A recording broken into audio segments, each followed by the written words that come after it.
अस्सलाम वालेकुम नाजरीन, आप देख रहे हैं एबी न्यूज़ और मैं हूं आपका मेज़बान उमर अरसलान। आज हम बात करेंगे एक अहम खबर की जिसने सियासी और सहाफ़ती हलकों में हलचल मचा दी है। ये खबर सुहेल वड़ाइच के एक कॉलम से जुड़ी है। इसमें दावा किया गया था कि army chief field marshal Asim Munir ने ब्रसेल्स में सहाफ़ी से मुलाकात की और सियासी मुफाहमत के लिए माफी को शर्त करार दिया। लेकिन अब फौज के तर्जुमान DGISPR लेफ्टिनेंट जनरल अहमद शरीफ चौधरी ने इस खबर को अक्सर मुस्तरद कर दिया है। गुज़िश्ता दिनों में मारूफ सहाफ़ी सुहेल वड़ाइच ने अपने कॉलम में लिखा कि ब्रसेल्स में आर्मी चीफ ने इनसे गुफ्तगू करते हुए कहा कि सियासी मुफाहमत सिर्फ इस वक्त मुमकिन है जब पुरसनीयत के साथ सब जमातें माफी मांगे। ये दावा फौरन ही खबरों और सोशल मीडिया पर वायरल हो गया और मुख्तलिफ सियासी हल्के इस पर तबसरे करने लगे। ताहम आज DGISPR ने इस दावे की सख्ती से तरदीद की। उन्होंने वाज़ेह अल्फाज में कहा, ब्रसेल्स में आर्मी चीफ ने किसी सहाफ़ी को इंटरव्यू नहीं दिया। वहाँ एक अवामी तकरीब थी जहाँ सैकड़ों लोग ने सिर्फ तस्वीर खिंचवाई। इस तकरीब में ना तो PTI का जिक्र हुआ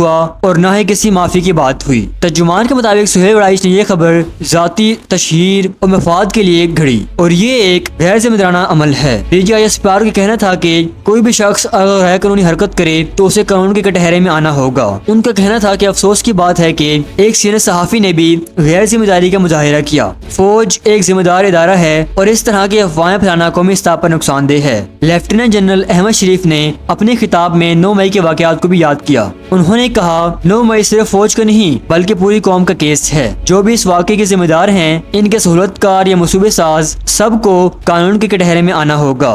DGISPR ने नौजवानों को खास पैगाम देते हुए कहा कि पाकिस्तान एक नजरियाती रियासत है। उन्होंने कहा कि जिस दिन नौजवान अपनी ताकत को पहचान गए उस दिन किसी दुश्मन, किसी प्रॉक्सी या किसी इंतहा पसंद का खौफ बाकी नहीं रहेगा। DGISPR ने यह भी कहा कि पाकिस्तान का दफाई बजट सिर्फ 80 अरब रुपए है, लेकिन इसके बावजूद हम एटमी कुव्वत हैं। उन्होंने इल्जाम लगाया कि दुश्मन ममालिक और इनकी मीडिया नेटवर्क्स मुसलसल ये प्रोपेगेंडा करते हैं कि पाकिस्तान नाकाम रियासत है ताकि नौजवानों के जहनों में मायूसी पैदा की जा सके। भारत के हवाले से उन्होंने कहा कि दुश्मन ये समझ रहा था कि अरबों डॉलर के असलाह के बिल बोते पर पाकिस्तान को आसानी से शिकस्त दे देगा, लेकिन हकीकत इसके बिल्कुल बरअक्स हुई। पाकिस्तानी फौज के भरपूर जवाब से भारत की अपनी प्रॉक्सीज नाकाम हो गई और इसका आलमी सतह पर भी बयानिया भी डिस्क्रेडिट हुआ। अब आते हैं असल सवाल पर, सुहेल वड़ाइच ने ऐसा क्यों किया? बाद मुबस्सिरीन का कहना है कि सुहेल वड़ाइच एक सीनियर सहाफी हैं, लेकिन शायद उन्होंने ये खबर सुनी सुनाई या बगैर तस्दीक के लिखी। फौज के मुताबिक ये एक नामुनासिब और गैर जिम्मेदाराना हरकत थी। अब देखना यह है कि सुहेल वड़ाइच अपने कॉलम पर वजाहत पेश करते हैं या अपने मौक़िफ़ पर कायम रहते हैं, लेकिन फिलहाल फौज ने इस खबर को